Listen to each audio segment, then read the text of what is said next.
Okay,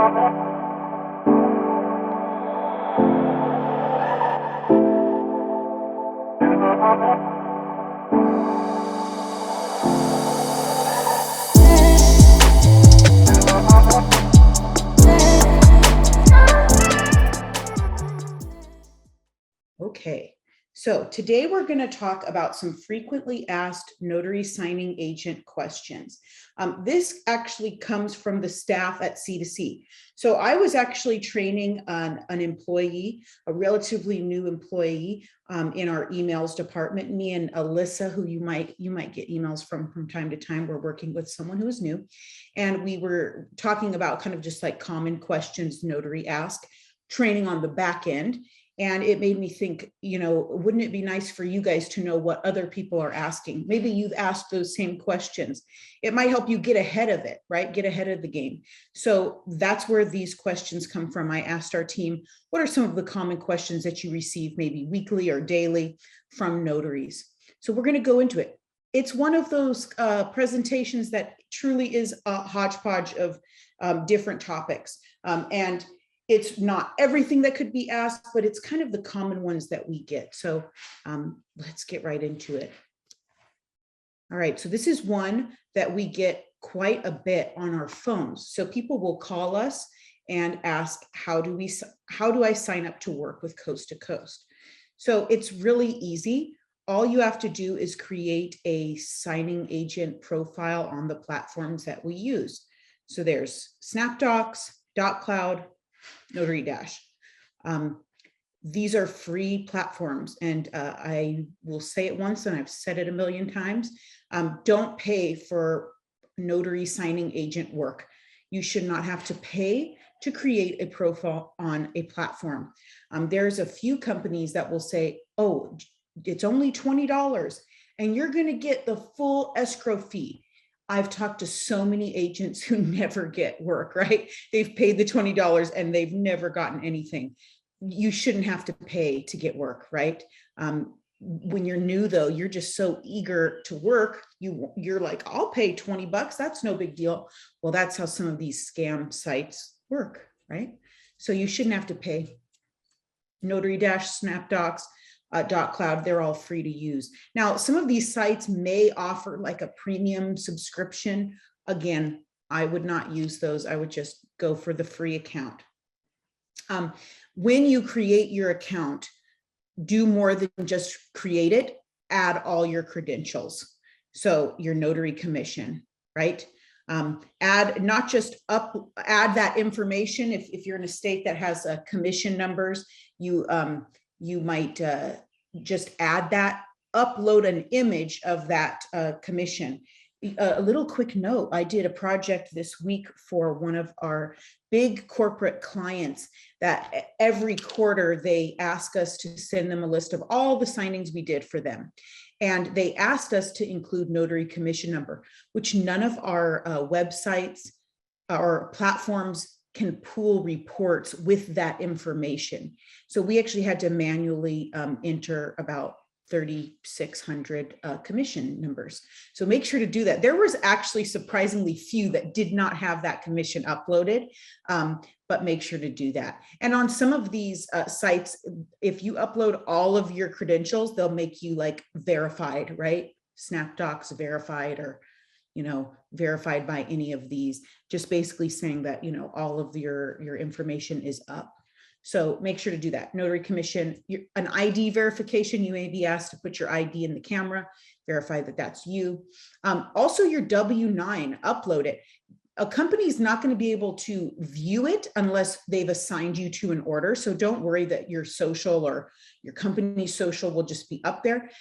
It will only be viewable once you get work from a company. So no random company can see it, only a company you've worked with, but put it up there. This year, we had so many people asking, where's my 1099? If you don't have your W-9 on the platform, we can't give you your 1099, right? And make sure that your W-9 is accurate to how you've been doing signings. So if you do signings under a company name, make sure that that's correct. Or put the name, it needs to be consistent, throughout, whatever your full notary name is, or It just needs to be consistent. Otherwise, when we try to file the 1099s with the government, they'll give us a rejection. And I think Lisa said that the rejections are like $50 to refile based off of an error. I could be wrong. If Lisa's on here, she can always correct me, put that in the chat. But basically, it costs money, and you're also going to wonder where it is and where your 1099 is. So make sure to put your W-9.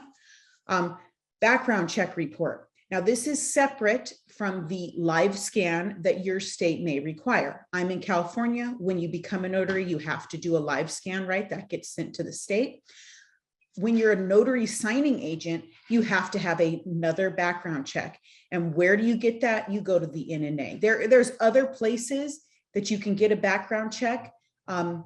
If you want to become Fidelity approved, you can either do Sterling or NNA. I always suggest the NNA because it's the most standard and it's the easiest for our team to find.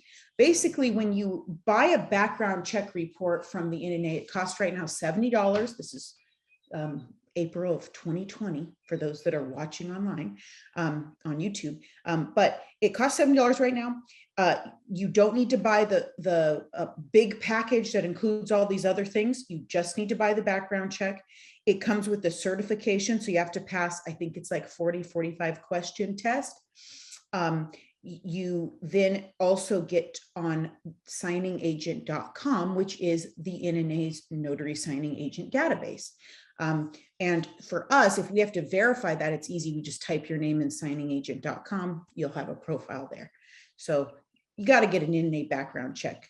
$70. If you want to work as a loan signing agent, you have to get it and upload it, because there are certain files that we need to see that in order to assign you. Or if we are wanting to get you Fidelity approved, right? So you can do signings for that Fidelity companies. We need to see that. That's the minimum. You need a background check. Now, quick, we've talked about Fidelity Approval in our very first video over a year ago now. Basically what it comprises of when you're getting approved through Coast to Coast or a signing company is an NNA or Sterling background check, and that you've signed some paperwork. That's it. And then we submit it, and then you're on the list. It's pretty easy. Coast to Coast won't approve you unless you've done 15 signings with us or on whatever platform we're using. So if you're like, I want to get approved, make sure you've done 15. If not, let's work towards getting you there, right? Also, if you have E&O insurance, put that on the site. Now, when you work with Coast to Coast, we don't need you to have E&O insurance because you're covered under our, million or several $1 million policy. However, if you want to open yourself up to getting work from other companies, like maybe direct title companies or other signing companies that require you to have E&O, our suggestion is to get $100,000 policy. That's what we suggest. Now, why do I suggest that? Because I have a friend who's a signing agent. We helped get her on her feet. Now she's done hundreds of signings, and we're just one of her many, signing companies and people that she works with. She got that tip. Someone said, hey, I'm getting work directly from these smaller title companies ever since I added my $100,000 policy. So there are certain on these technologies, they may filter out signing agents that do not have that policy uploaded. So just a little tip. Don't spend a ton of money on it. You don't need to get more than $100,000. You really don't need to get it, but it might open you up to getting more signings just in general, right? Which is always the goal.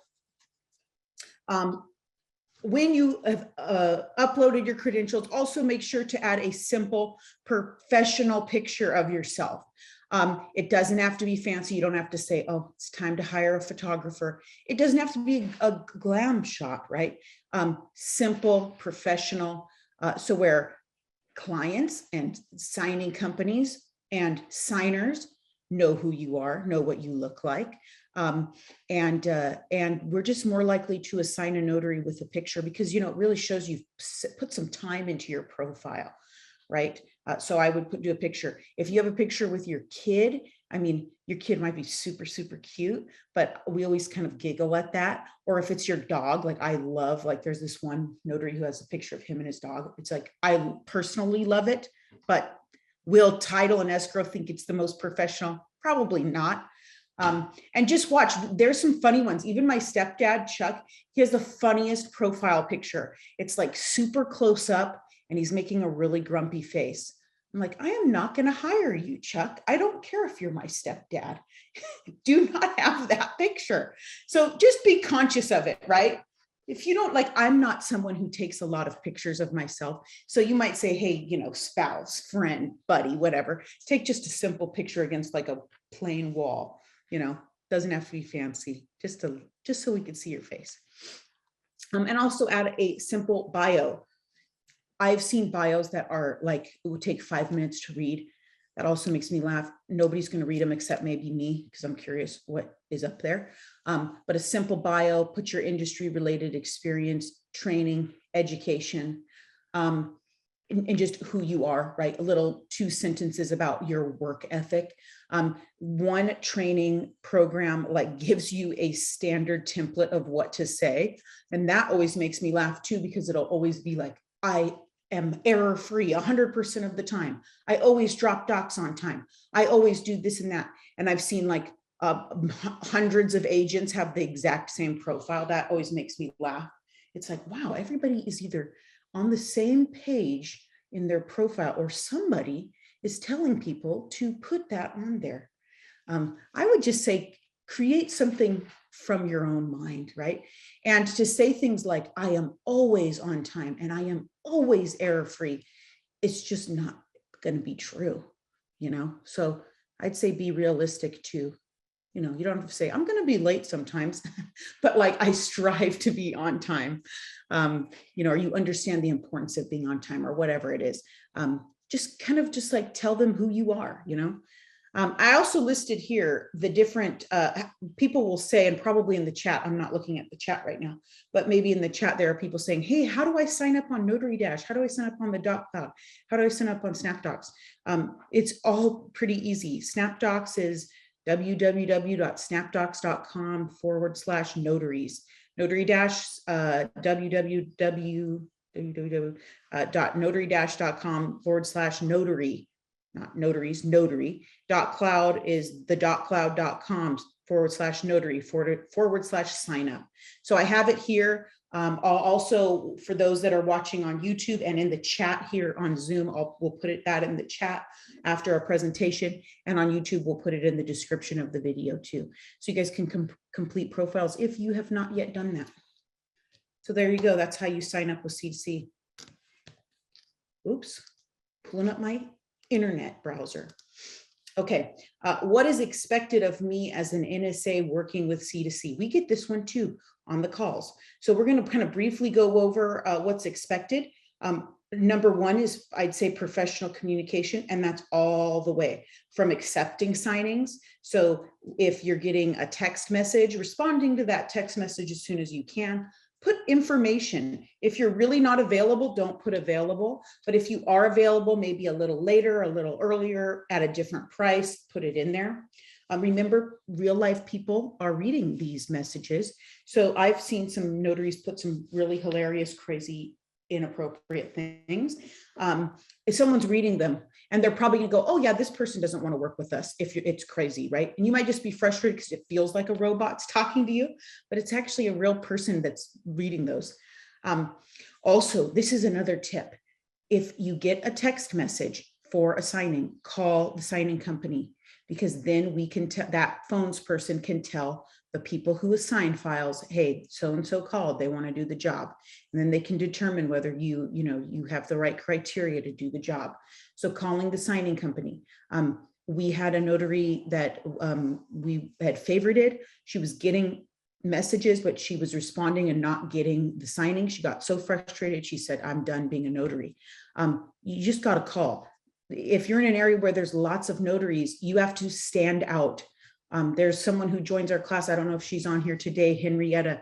She would respond and she was getting frustrated for sure. And she started calling our company. Now she's a regular because she's just calling, and being cool and professional, not like yelling at us, but just like, hey, I'd like the signing. Can I have it? And then and now I think that she doesn't need to do that because she got her foot in the door, right? So that's just a little tip. Negotiating signing fee. Be realistic with your signing fee. If you really can't do it for that amount, don't accept it and then later on say, hey, I can't do it. There are some notaries that will get into the habit of that and they do it on purpose, right? They'll wait right until the signing time is going to take place and say, I have to have X amount more. I'm not doing the signing. You're not going to last long with the company if that's what you're doing. But if, say, you get the docs and you're like, shoot, we just got the docs, you know, this is a reverse mortgage and I need more. And everybody agrees, yes, you do need more. Just be cool, right? Be professional. Try to negotiate before accepting it, but sometimes there's things that are going to happen that mean you have to do it after. We understand. Again, professionalism is just the key. You're expected to call signers immediately once you get their contact info. So if you're on a job, wait till your job's done. Of course, we don't want you calling signers while you're at a job, right? That's always awkward. The signers are always like, hey, I thought this was about me, right? So wait until after, but do it right away. This is a question that our team said they get a lot. Do I go to the signing even if the signer has not confirmed the signing time? So our goal is always that you and the signer have made contact and you guys are on the same page and the signing time is confirmed. That's what we want. Do not print and show up unless we've told you to just print and show up. Sometimes in the special instructions, it might say, hey, the loan officer's confirmed it. So the borrower is just going to be expecting you. You don't, call, but if they don't pick up, just still go to the signing. But don't make that call without confirming with the company that hired you and looking at the order and make sure you understand what this client requires. And if someone from the contracting company, say for Coast to Coast, says, yeah, we want you to print and show, make sure that it's on the order, right? So you didn't just confirm it over the phone, and get the name of the person who approved that. We call that a print and show. Today there was a print and show, and in the special instructions, it said signers confirmed, go regardless of confirming, and he didn't show up. And anyways, the client got involved, everyone got involved. It got done. I think it was supposed to get done at 10:15. I haven't checked. But you know, it was borrower was mad. Everybody was mad. And he was like, oh, I didn't realize. Well, it was on the order. So it's like, just be present with your signings. What's expected of you is that when you're at the signing, reach out to the contracting company for everything that you might need. Any questions? Provide detailed notes on our website of what happens at the signing. And this is another question people get: when should I update the signing? Right away. I would say if you have good internet where you're at, have your phone on the order. When you leave the signing, I'll do it as I'm walking out, or when I get into my car, I'll update the signing complete. If there's scanbacks, I'll say you'll get the scanbacks in X amount of time. But update it right away. We have status people who 2 hours after the scheduled signing time, so say the signing took place at 11, by 1, we're going to start asking, hey, did this sign okay? That's Coast to Coast policy. But yeah, get ahead of that, right? And our status people are not mean. They're not out to get you. They just need to make sure signings happen, right? That's their job. You would be surprised at how many people don't show up to signings. So that's why we have a team of status people that make sure that it happened. And if it didn't happen, we could fix it, right? Next question, do I have to wait for permission to drop docs? If you're doing a regular signing and you're working with Coast to Coast, no. If you have to scan documents, scan them and drop them. You don't have to wait for permission. Drop those docs. For Coast to Coast, another company might require you to scan and or wait for approval, not for Coast to Coast. So ask the company that's hired you or the person that's hired you. Except for error corrections. That is the one thing where it's like, we always ask you, say you make an error, and I mean, every error requires a scan. Or that's why you have your tiny scanner on your phone, right? And then you have your big scanner, like mine is right behind you. If it's an error, you might want to say, hey, here's the error correction. Does it look okay? Because what if it doesn't, and you have to go back out and, oh brother, that's another FedEx label, or that's another trip to the signer. So I would say error corrections, scan them. But regular signing, loan signings, ship the docs immediately. You can scan them, but don't wait for approval. You don't need to wait for approval. Now, it's also expected that if there is some shipping delays, you must keep us in the loop. It's going to happen in your career if it hasn't happened already. You're going to forget that you had a set of docs. You're going to put them in the trunk of your car and then throw your jacket over the docs, and then you're going to totally forget. Personal experience has happened to me more times than I'd like to admit. Communicate. So bad news is better than no news. This happens every week. Client will say, hey, where are these docs? We tell the notary, hey, where are these docs? We call them, we text them, we call them, we text them, we email them. No response. But then like at 5 o'clock, we check the tracking and they're tracking. So the notary's like, hey, I'm just going to drop them. I'm not going to say a word. I would rather you say, shoot, I forgot to drop them, but I'm going to do it right now. And then we can tell our client, notary forgot to drop them. They're doing it right now. We're so sorry. Other than the other thing we'd have to say, if you just go MIA, which does happen most of the time, we have to tell our client, we can't get a hold of the notary, but we will continue to track the package, in the hopes that it moves. And most of the time it does start to move, but just communicate, just a quick, oh my goodness, so sorry, they're in FedEx. And then actually drop them. Nothing's worse than saying you'll drop them and not dropping them. And then everyone gets mad, right? No news better, or bad news is better than no news. That's kind of the community. And that's a principle in this industry in general. If an error is made, this is another thing that's expected of you, is if an error is made, to take accountability and get the error corrected. You do not need to be defensive. Errors happen. Any good signing company, escrow company, lender will recognize that errors happen. It's about how we fix them. That's all you have to do. Fix it. Don't have to grovel. Don't have to beat yourself up. Fix it, and then try not to make that error again, right? Be conscious of that error. All right. What's also expected of you when you're asking for payment status, do so in a non-aggressive way. Do not be offensive. This happens all the time. It's kind of one of those kind of funny things. I have not been paid. I am so pissed. I'm going to go to so-and-so and so-and-so and so-and-so. And then we check the bank and we see that you've cashed the check. That's always really funny. I've done it too. I'm like, I'm owed this. And then I look, oh shoot, I already cashed that check.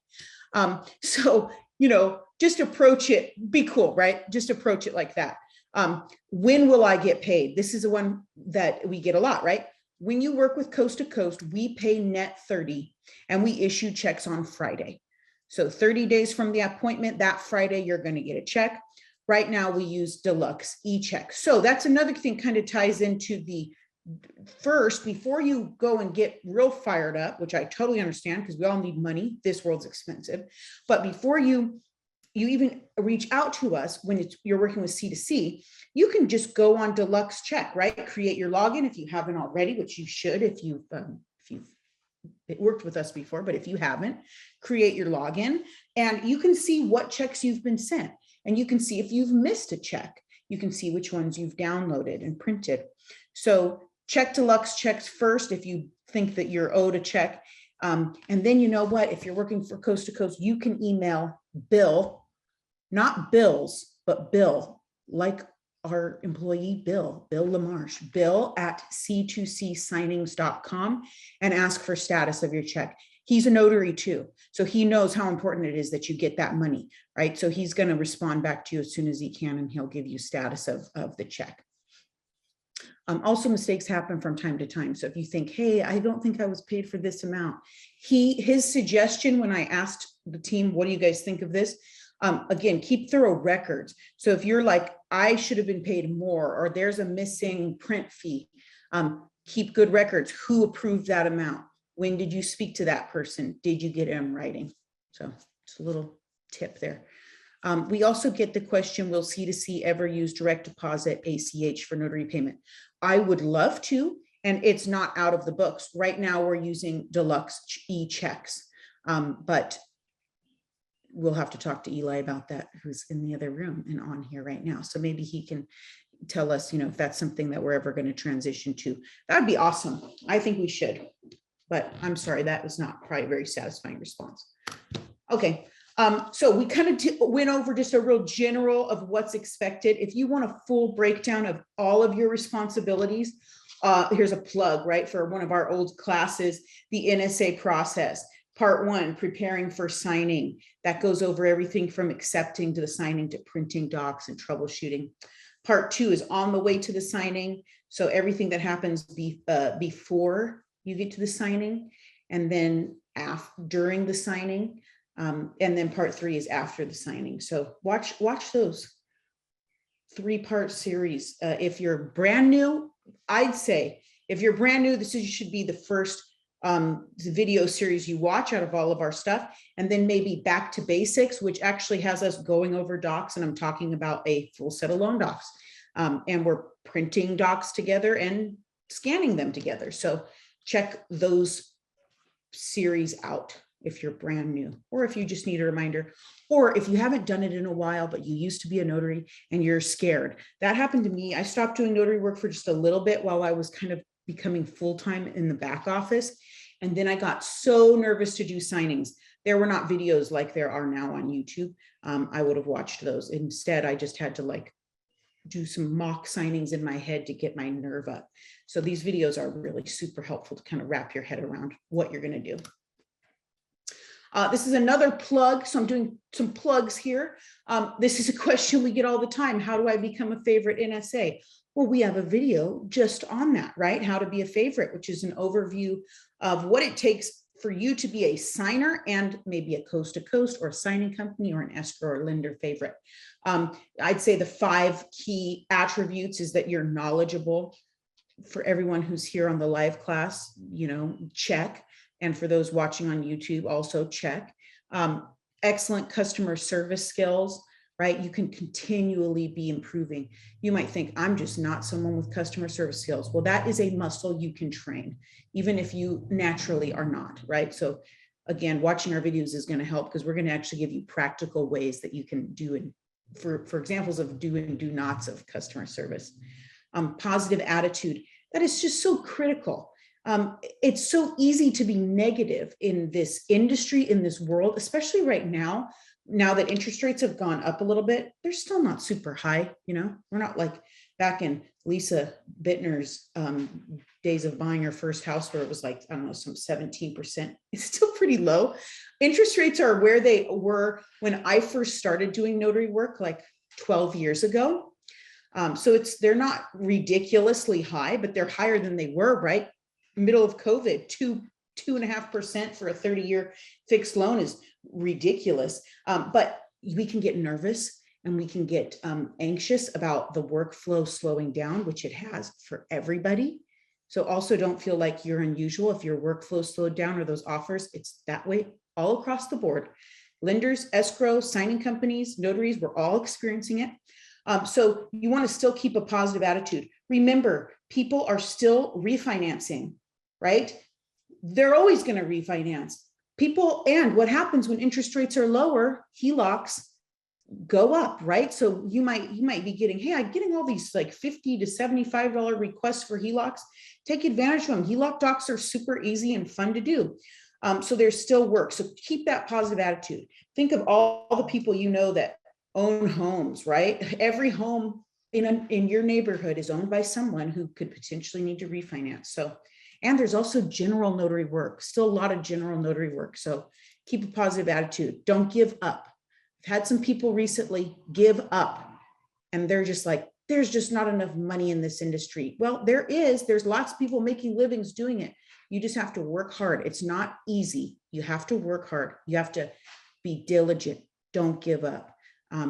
Take what you can get and build, right? You might say, like right now, you might not be doing what you want to do long-term, but are you getting some signings? Take what you can get and build. And pretty soon your profile is going to look really good and you're going to become a favorite. And that's when you're going to start getting that work that you need. So yeah, there's my rant on positive attitude. Professionalism, that's a given, right? In everything you do, remember, this person's the most important client right in front of you, right? Or the person who's hiring you, that's important. So keep that in mind. And then a big one, taking accountability, owning it, whatever it is. If you mess up, I'm so sorry. It's hard for people to be mad at you when you've apologized and really owned whatever mistake it is. You don't need to grovel. We're all going to make mistakes. So yeah, watch this video. What I like about this video is we actually look at some of our favorite notaries' feedback from signers. And then we give you examples of how to apply these qualities in your work, despite the fact that we're human and we're going to make mistakes. So you could still be a favorite even if you mess up, which you will in the beginning for sure. And your whole career, you will mess up one way or another. Okay, so some quick notarization questions. Can I change the notary certificate? So this is a question we get a lot. So maybe you're in California, but the property is a Texas property. And so maybe the notarization form, the acknowledgement or jurat, some of the information is for, say, Texas, like the venue. Can you change it? Yes, you can change your notary certificates. So if the venue's wrong, if the pre-printed information's wrong, if the pre-printed date's wrong or signer's name's wrong, go ahead and cross it off, initial, add the correct information. That's for you to initial when it's your notarizations. Or you can just add some loose all-purpose notarizations, right? Like if it's an acknowledgement, you have a loose all-purpose acknowledgement for your state, and you can just simply place it right behind the pre-printed one on the documents. Either option is fine most of the time. I'd say 99% of the time. So every once in a while, I'll get a client who says, why did they add all-purpose acknowledgements? Why didn't they just use the ones there? But really, either way is fine as long as you don't miss the notarization. But if you have to correct it, always initial your corrections. A single line through the incorrect information is all that is needed. You don't need to scribble or scratch it out, just a single line through and initial. Or you can add those loose all-purpose acknowledgements. Your new notary or an old notary always have loose notarizations in your bag, right? So you should have a little folder with 15 acknowledgements and jurats always in there for whatever circumstance. And when you're doing general notary work too, you might need those. So yeah. Next up, what if a signer's name is misspelled on the documents? Well, whoever hired you, call the contracting company. Do not assume to know what they want. Many companies will allow the signer to correct the misspelled name and then have the signer initial that correction. Some companies require a redraw of the forms.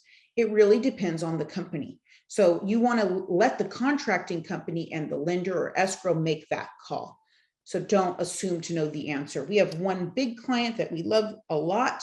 Their docs are wonderful. And they basically say, signer can correct everywhere that it's misspelled, or we can redraw docs. It's kind of up to the signer. But that is a very cool lender. Some of them are more picky, right? If there's an error, they're like, hold the phone, we're redrawing docs. So, and also signers might also kind of dictate that. They might say, oh, I don't want to correct everything. I really would be more comfortable if we just got new docs. So, but always call the contracting company, always put notes in the website. Do not presume to know what the lender is going to want. Here's just a little tip. And I have found that this is acceptable for all of our clients. But if the name is misspelled on the escrow or title documents, not the lender docs, not the note, not the deed, but say the settlement statement and anything that comes from the escrow company, most of the time the signer can correct an initial. Escrow will say, don't stop the signing if there's an error on the escrow docs, just have them correct and initial it. Maybe with some exceptions like deeds of grant deeds or quitclaim deeds, those might need a redraw of those docs, but pretty much everything else, they'll just say, oh, correct it. Correct it and initial it for escrow and title docs only, not lender docs. Again, call the contracting company regardless. Okay, next question. What if a signer listed on the docs is not at the closing? This is another one where don't just say, well, I guess they don't need to be here. Notify the contracting company. Most of the time, more likely than not, that person really does need to be there. And a second part or a split signing will need to be scheduled and occur. Yeah, this will sometimes happen, and it's frustrating. Say the docs get back to escrow and they're like, why didn't Sally sign these docs? And I look in the website and there's no notes. And then we call the notary and they're like, oh yeah, Sally's in another state. And we're like, oh, well, the thing is you might say, why didn't escrow know that? Or why didn't the lender know that? Communication breaks down at all levels sometimes, right? And sometimes the borrower doesn't even know, right? We had a signing this week, split signing, but we didn't know it was a split signing, but the notary was cool and just said, hey, the borrower says Heather shouldn't be on the docs. We told the client that. Client says, yes, Heather needs to be there. She's a non-borrowing person and this lender requires it. The state requires them to sign. Borrower actually was like, well, I don't want her to sign. Well, then it became kind of like an issue. Anyways, that's not our issue. We tell the client, lender tells the signer, they got to sign. It ended up working out, but don't assume that even maybe, for example, it's not on your order request. You don't see that other signer's name. Always check when you get the docs and you say, hey, so-and-so, there's another name here. Even though they weren't on the order request, should this person be present? I'm telling you, most of the time, 99% of the time, yeah, they do need to be present. So communicate so we can schedule that split or counterpart signing. And if you don't know what a split or a counterpart signing is, here's another plug. I didn't put it on our slide, but specialty signings, split signings can be complicated. So watch that video on those. If you're going to do a split signing, definitely watch that video. Okay, next up. Now we're going to go over a few documents that people have trouble with that are important. The notice of right to cancel. This is a very important document for you to know how to complete.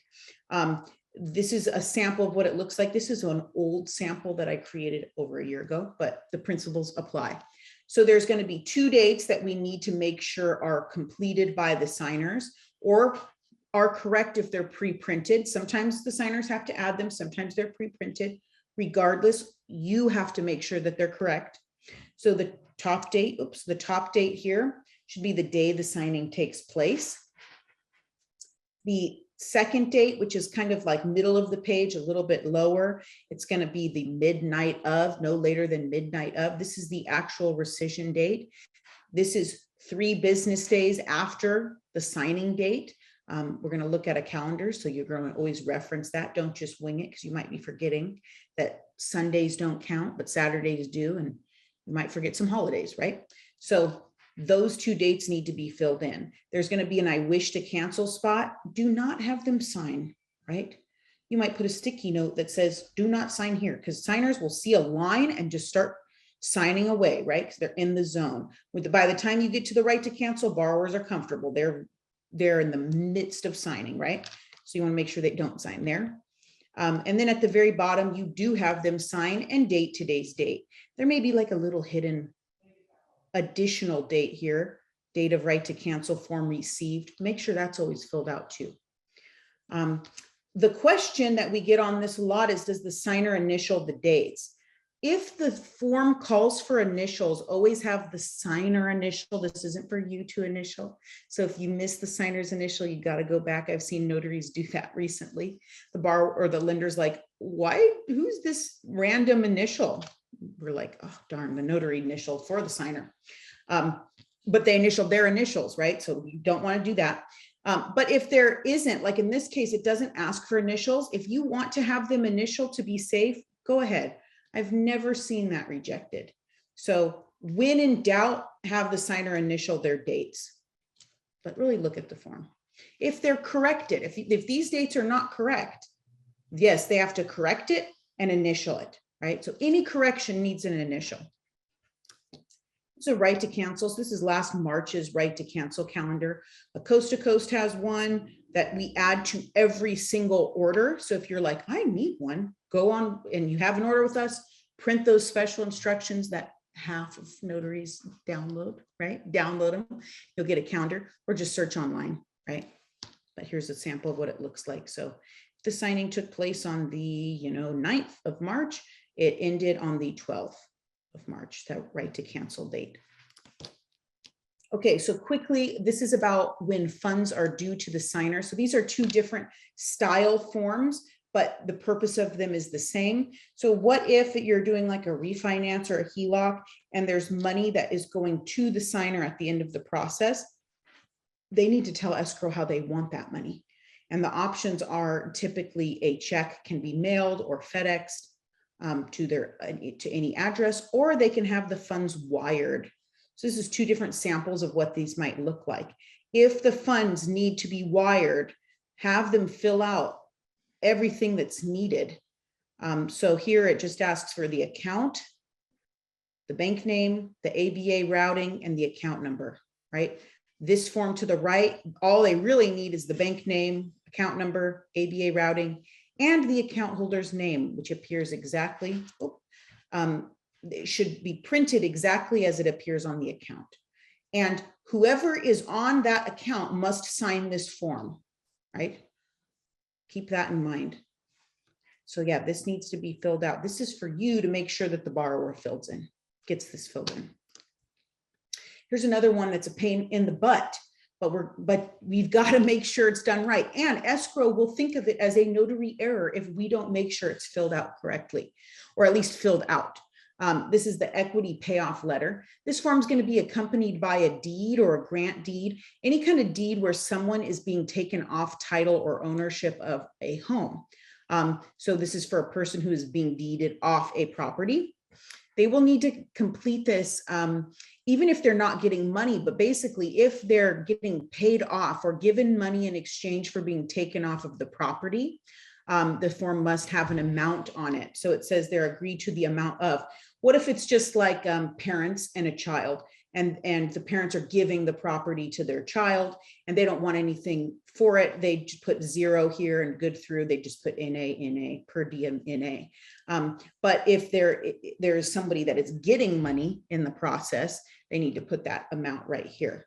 The person who signs it and who's being deeded off should know how much they're getting, right? You can also look at the settlement statement, or have the escrow or the signer look at the settlement statement. There may be a payoff section that lists their name, but they should know. When it's incomplete, it has to be re-signed and correctly filled out. This is oftentimes a same day funding rush situation where it's funding day and it's 9 o'clock in the morning and they have till 12 o'clock to fund, and they're like, we need this done now. So when it is found to be an error, it can be kind of a rush to get it done, so where everyone gets paid on time, right? Okay, what about the trust certification? So we've talked about this in previous classes, and it's still a form that people struggle with. If a signer's home is in a trust, this form will be present. It appears way more complicated than it is, and the signer really doesn't have to get out their trust. They just have to reference anything in the loan docs that talks about their trust. So sometimes there'll be a grant deed, or even on the loan docs themselves, there will be a trust, a paragraph that has trust, like the little bit I highlighted down here has some trust information. So if you want to help the signers with this form locate where that trust information is on the docs, normally it's like the signature line or right above the signature line, or vesting, or again, it's on a deed of some sort. And that information is right there, pretty much everything they need. And the signer will know, a lot about their trust most of the time, sometimes not. If the signer is not positive on an item, you can skip it and just let the client know, but don't just neglect to have this filled in. Always have it filled in to the best of the signer's ability, and always have them sign and notarize. If you don't, we're going to send you back out when this form comes blank. Basically, if I'm just using this paragraph here, the trustees, that's the people in the paragraph, Virginia and Eli. The name of the trust, a Cherubel Family Trust. Date it was executed, right there, our anniversary date. And this is really fake, by the way. This isn't real, but 12/07/2014. Who are the acting trustees? The people that are in that little paragraph. So the same people that are the settlers are the same as the trustees. Does the property have the power, or do the trustees have the power to sell, convey, or exchange? Most of the time it's yes. The power to borrow money and encumber the trust. If they're doing the loan, Yes. Is the trust revocable, irrevocable? Most of the times for family trusts, they're revocable, but the signer would know. Is there multiple trustees? The trust identification number is going to be somebody's social security number most of the time. The hardest one for people is title to trust assets is to be taken in the following manner. This will be vesting. So either what's on the grant deeds, putting the property into the trust, or what's on the deed of trust or mortgage as ownership. So you just put that whole thing kind of long, or you have the signer, let me clarify, you just, showing them that information. So yeah, this one's complicated. Some notaries get uncomfortable. This isn't for you to fill in, but you can show them what is what is the answer to what based off of just simply what's on the documents. So yeah, that's the trust cert. Okay, preliminary change of ownership. This is another pain in the butt. I think it's for California only, but each state might have something like it. So this is another form that will accompany a deed, grant deed, quitclaim deed, warranty deed. It's recorded alongside a deed, and it'll describe why a transfer based on that deed is tax exempt. So again, it looks super complicated. Really, truly, only part one needs to be filled in for refinances. And then at the bottom of the second page, one of the signers needs to sign and date it. If the signers don't know which option it is, remember it accompanies the deed. So you need to look at the deed and that will tell you what's happening, right? Why is this transfer happening? So in this case, Eli and Virginia are granting to themselves as trustees of the family trust. If you read all these options, the one that most applies is this is a transfer to or from a revocable trust that may be revoked by the transfer and is for the benefit of the transferor. So it is kind of like, now the signer makes that determination, but you can look at the grant deed together and determine what the purpose of it is, right? Or have them like, okay, so who is so-and-so? Oh, so say so-and-so is their parents and they're granting it to them. Well, that's going to be probably number or letter C. This is a transfer. Oh boy, computer's going nuts. C, this is a transfer between parents and children or from grandparents and grandchildren. So it's all about kind of like reading the deeds and reading the PCORs and or helping the signers do so. And you just know part one needs to be filled out and then it needs to be signed on the second page and dated. So being kind of present and getting to know the docs is my suggestion. All right, so that was kind of it. And yeah, I still took like 45 minutes. So that's me on a mini day. Thank you for watching. I want to just mention, if you don't know it already, some of you have been with our classes for over a year now, and we love that you keep coming back. If you're brand new, thank you for being here. Don't forget about our YouTube channel. All of our live classes are then posted onto our YouTube channel. So you're not missing out if you can't make a live one, especially since I'm now large and pregnant and I can't say when exactly our classes are going to be because I now never know how I'm going to feel, unfortunately.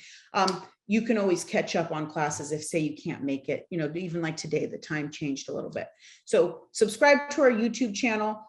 You can check out our live classes and our past classes. And if you need more training, a lot of what we covered here, we've covered in the past classes. Unfortunately, people who really, really need this info aren't on our live classes and don't watch our videos. So if you know a notary who needs help, watch our videos. They're free, right? This information is free. You can go to a training program and spend, $500 to thousands of dollars, or you can watch our videos for free. And I'm telling you, you're going to get the same, if not maybe a little better sometimes information, because we are super honest about our mistakes and stuff like that, and we tell you exactly how it is. And from our insider perspective as someone who, we work directly with clients, escrow, lenders all day, every day, and notaries, hundreds of them every single day. So watch our videos. Email training@c2csignings.com if you have questions, if you have suggestions for live classes. I don't see a lot of suggestions. Send them our way, if you haven't, if there's a burning question. Also attend our live training. Everyone who's on the class today, you're already doing that. But for those that watch on YouTube, you don't see our question and answer portion. We don't record and post that because that's kind of special to those who make the time to join the class. So there you go. That's our presentation for today. Thank you so much for watching.